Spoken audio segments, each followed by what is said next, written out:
I hadn't been home in 2 Christmases. Last year I told them I was traveling. The year before that I just didn't reply. But this year I told myself maybe something had softened.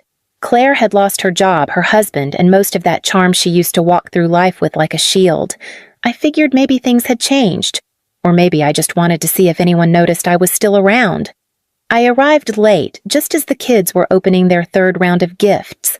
Same living room, same artificial tree, same fireplace garland we'd had since '95. The stocking with my name was still there in gold glitter tucked behind a plant like someone had forgotten to take it down or didn't want it seen. I waited until Claire had finished unwrapping her cheese board custom-etched courtesy of Mom. Then I stepped forward and handed her the envelope. It wasn't fancy. No ribbon, no card. Just white paper sealed clean.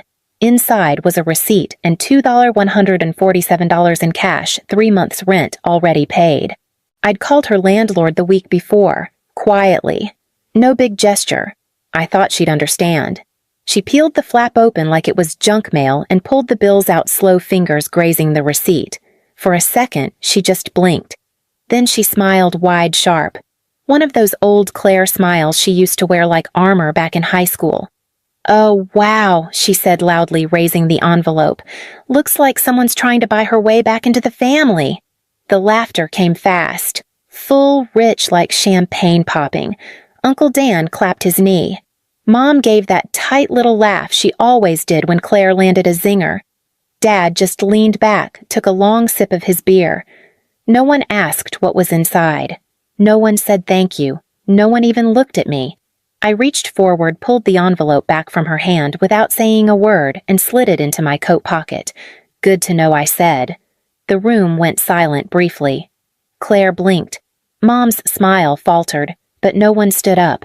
No one followed when I stepped outside and let the cold slap the heat off my face. It didn't start with a big fight. There was no door slammed, no declaration that I didn't belong. The silence came quiet, like a leak in the ceiling you don't notice until the drywall buckles. I was 15 the first time I realized Mom didn't include my name when she talked about the girls.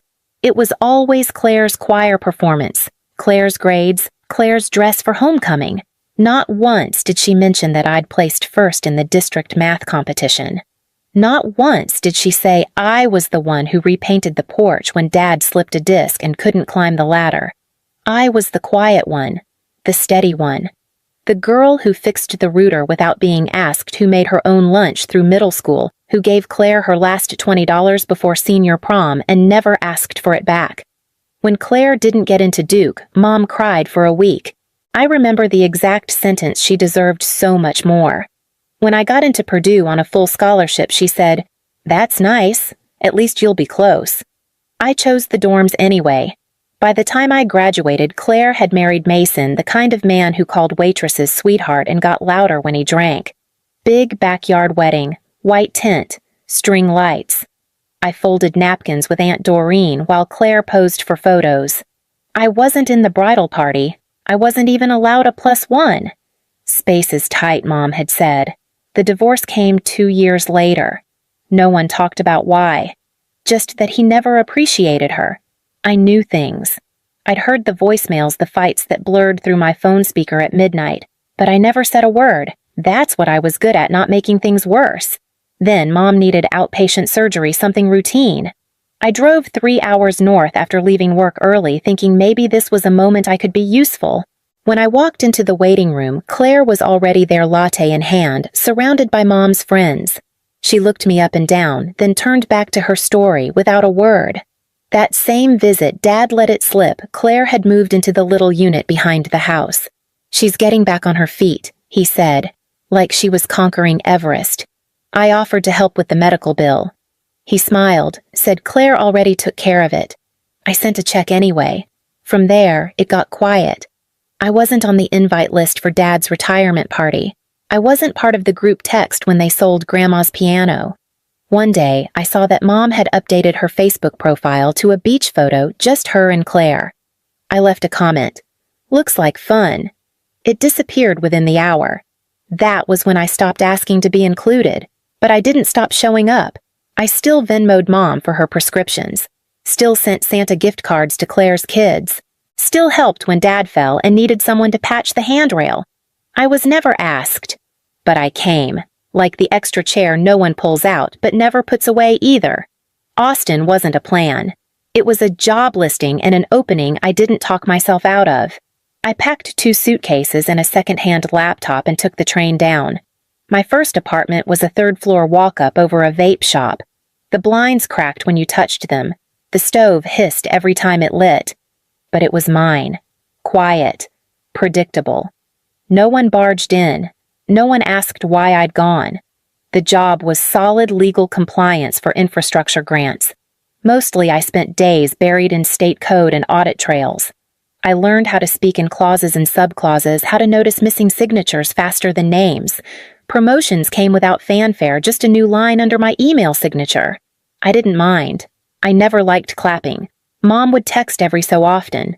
Just things like hope you're staying warm or saw Austin got rain. But when her pharmacy bill went up, she'd forward the PDF without a word. I'd pay it. Same for Dad's tires. Same for Claire's broken phone when she was job hunting. One time I mistyped my PIN and paused a transfer. She called within the hour. First time she'd used my number in nearly a year. I told myself it was easier that way. Distance made things quieter, and I had my own rhythm now.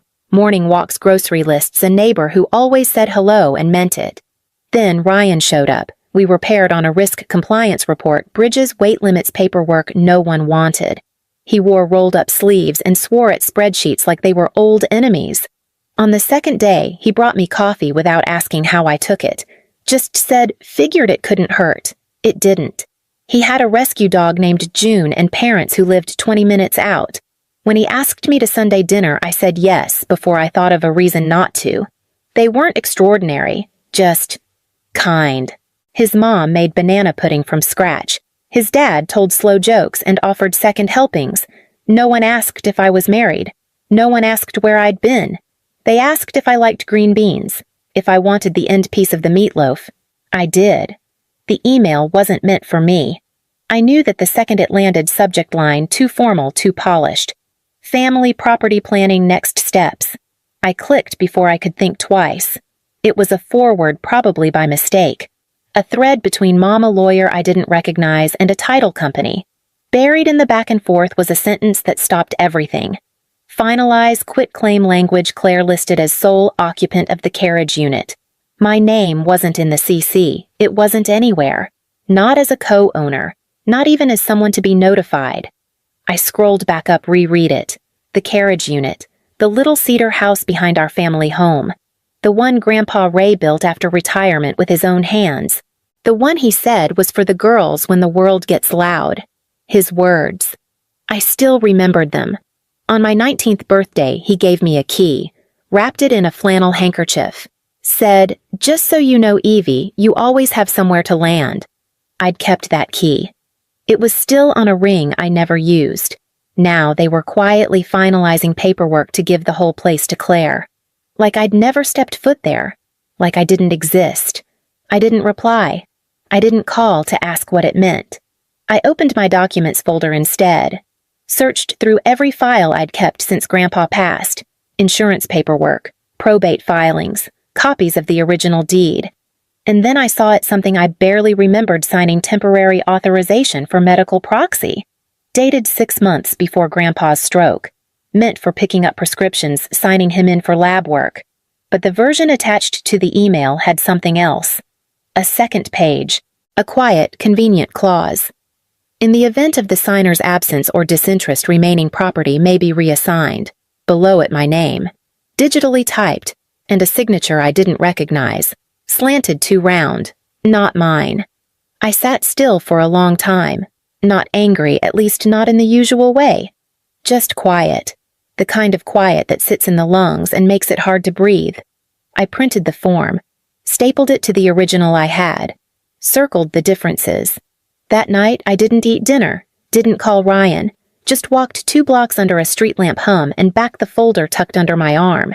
What stung most wasn't the house. It was how easy it was to remove me. All it took was a form, and no one thought I'd notice. I drove up the next morning. No music, just road noise and 1 bottle of water I didn't touch.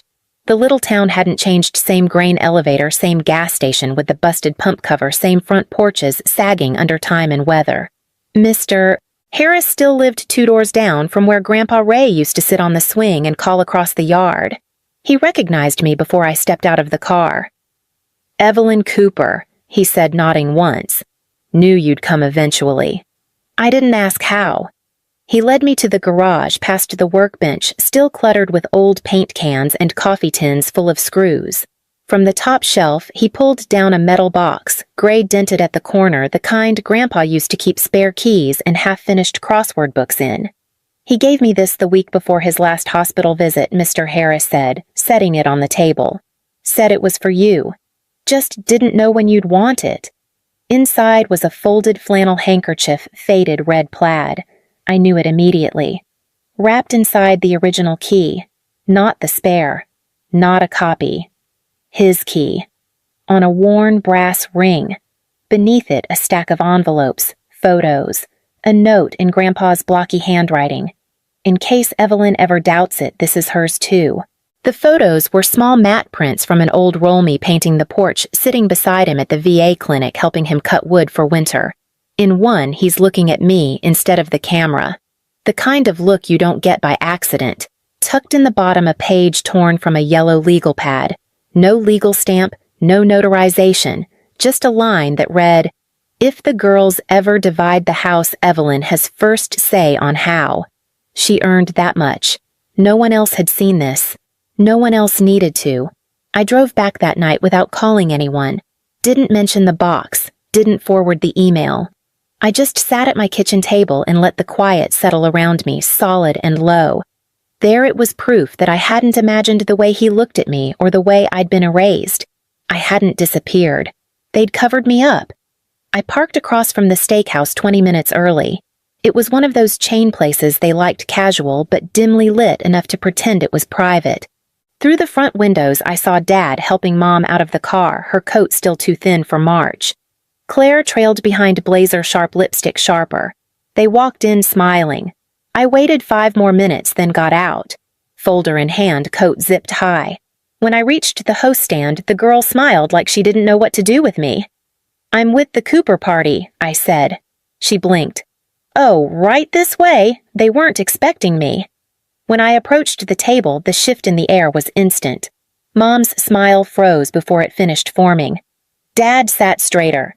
Claire just stared like I'd walked in carrying a grenade. I didn't sit. "Hey," I said, calm as I could. "Just here to listen." No one moved. So I pulled out the empty chair next to Claire, the one they hadn't set. She cleared her throat. "This is kind of a private meeting." "I know." I set the folder on the table. "That's why I brought facts." Dad reached for it first. His brow furrowed before he'd turned 2 pages. Mom glanced at him, then at me. Said my name, but softer this time. "I didn't come to argue," I said. "I just came to say I never signed that form. Not the one that gave Claire the house. Not the one that gave you the right to erase my name." Claire reached for the folder, but I put my hand on it. "You can read it after lunch," I said. "I just wanted you to see that I still exist. On paper. In memory." Silence. Dad set the folder down gently. Mom looked away. "I'm not here for a fight," I said again. "This isn't a scene. It's just a correction." I stood, slid the chair back without scraping the floor. "I won't stay." They didn't stop me. No one asked where I was going, but I could feel them watching me the whole way out, like the air hadn't settled behind me yet. I thought that would be it. That I'd laid the truth on the table and they'd do what they always did. Close ranks, revise the story, turn it into something easier to carry. But 2 days later, I got a message from Claire. Subject line, "Can we talk? Not to fight, just to understand." There was a number underneath. New. I saved it without thinking. Called that afternoon. She answered on the first ring. No hello. Just, "Why didn't you say something sooner? I didn't know how to answer that." She filled the silence herself. "I didn't even know there was a form," she said. Mom handled it. "Of course she did," I said, quieter than I meant to. "Do you remember what Grandpa said about the house?" She paused. That we'd always have somewhere to land. that it was for both of us. I waited. Let the words stretch. He didn't want us to fight over it, and yet I said somebody wrote the ending ahead of us. She didn't argue. "We're meeting again on Sunday," she said. "Same place." "Can you come?" I could have said no. But I didn't. This time when I arrived, they'd set a place for me. No warm welcome, no outstretched arms. Just a fourth chair, clean napkin water already poured. I took that as a kind of offering. I sat without asking. No one spoke right away. Dad had the folder in front of him, mine returned with the pages still in order. Claire stared at it like it might disappear. Mom kept her eyes on the butter knife. Eventually, she cleared her throat. "I thought I was doing the right thing," she said. "Claire had just lost the baby. She was in pieces. You were far away. We didn't know if you'd even come back." I didn't interrupt. I signed the form. She continued. "I know I shouldn't have. But I figured it didn't matter, that you weren't interested in any of it anymore." I looked at her steady. "You figured wrong." She nodded slowly. "I see that now." Claire glanced between us. "What do we do?" Dad spoke then, the first time since I'd sat down. "We can amend the trust," he said. "Have it corrected legally. Acknowledge the co-ownership. No one's contesting anything." He looked directly at me.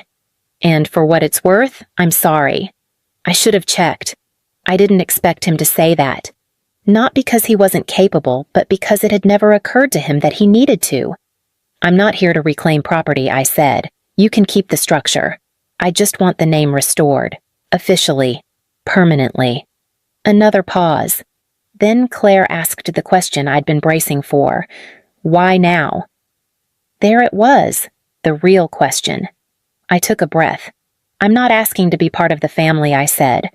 "I just want to make sure that when people look back, they don't see a version of this story where I never existed." No one replied right away. Then, Mom reached into her purse, pulled out something small. "I found this when we were cleaning the guest room," she said. "I think it was yours." She handed it across the table. A birthday card. My handwriting. Postmarked 4 years ago. Addressed to Claire's daughter. Never opened. "I didn't even know this came," Claire whispered. "I put it aside," Mom said quietly. "It was a rough year. Then I forgot." The word hung there, forgot, like something sour in the throat. I folded the card, slid it into my coat pocket. "I won't drag this out," I said, standing. "I didn't come here to settle scores." Claire rose too. "Are you leaving again?" I looked at her. Really looked. She wasn't smug this time. Just tired. "I never stopped leaving," I said. "I just finally noticed." Then I walked out. The drive back to Austin was quiet. Ryan didn't ask questions. He never did unless I looked like I wanted to talk. That was something I'd come to love about him, his ability to be present without filling the space. We stopped once at a roadside diner with chipped formica tables and watery coffee. I didn't say much. Just ate my sandwich and stared out the window watching 2 crows pick at a napkin near the curb. When we got home, I dropped my bag by the door and stood there longer than I meant to. Ryan set his keys down, looked at me. "I'll start a load of laundry," he offered. I nodded but didn't move. I don't know what I thought I'd feel. Not peace exactly, not closure. Maybe something louder, a final word, a cracking open. What I got instead was the hush that follows after something long overdue has finally settled. That night, I pulled out the tin box from under the bed, the one Mr. Harris had given me. Inside were the pictures, the letter from Grandpa, the old key. I placed the birthday card next to them, the one Claire never saw, the one Mom forgot. Not as a wound. Just as record. A thread I wasn't following anymore. I didn't call after that. No check-ins. No holiday texts. And they didn't call me either. I think on some level we all understood the chapter had closed. Not with fireworks, not with forgiveness. Just finality. 2 months later, Ryan's mom invited us to her birthday. I asked what I could bring. She said, "Do you know how to make cornbread?" "Not really," I admitted. She smiled. "Well, you're about to." That afternoon, elbows dusted in flour, I felt something I hadn't in years, belonging without bargaining. No tally, no keeping score. Just a seat at the counter and someone happy I was in it. A few days later, I came home to find Ryan hanging a small frame by the front door. It was a photo he'd taken me sitting on the porch, coffee mug in hand, eyes squinting into the sun. "I didn't even know you took that," I said. "I like it," he replied. "You look like you're home." I stared at it longer than I meant to, because I hadn't used that word not out loud, not even in my head, in a very long time. But maybe that's what it was. Not that I'd been cut out, but that I'd finally stepped out and stayed out. And I didn't miss the wait. The letter arrived on a Tuesday. I found it tucked between a flyer for window replacements and a coupon for dog food we didn't use. The envelope was pale blue, thicker than usual, my name written in my mother's careful old-fashioned script, the kind she only used for holiday cards and condolences. No return address, no stickers. Just that handwriting, unmistakable, unmistakably hers. I held it for a long time, not because I didn't know what was inside, but because I did, or thought I did. Maybe it was an apology. Maybe it was a justification. Or worse, something in between. I didn't open it. I didn't tear it up either. I just placed it gently in the tin box next to Grandpa's note, the photos, the card Claire never saw, and the folded handkerchief that once held a key. I shut the lid. The soft click felt final but not harsh. Some people leave by slamming doors. Others leave by no longer knocking. I was the latter. And maybe that's why they remember me now, not because I raised my voice or demanded to be seen, but because I finally stopped showing up in the places they'd learned to look past me. There's no great moral to this, no last conversation that tied everything in a bow. What I needed wasn't forgiveness or clarity. What I needed was distance and a nameplate on the front door that no one else picked for me. Ryan asked if I wanted to go somewhere that weekend, maybe out of town. I said no. I just wanted to stay home. That word again, home. It's quieter than I expected. There are still nights when I remember the envelope, the way Claire laughed, the way Mom didn't stop her. But it feels further back now, like a bruise that's faded to the kind of mark you only find if you press. And I don't press. Not anymore. If you've ever stopped knocking, just leave a dot. You don't have to say more. I'll know what it means.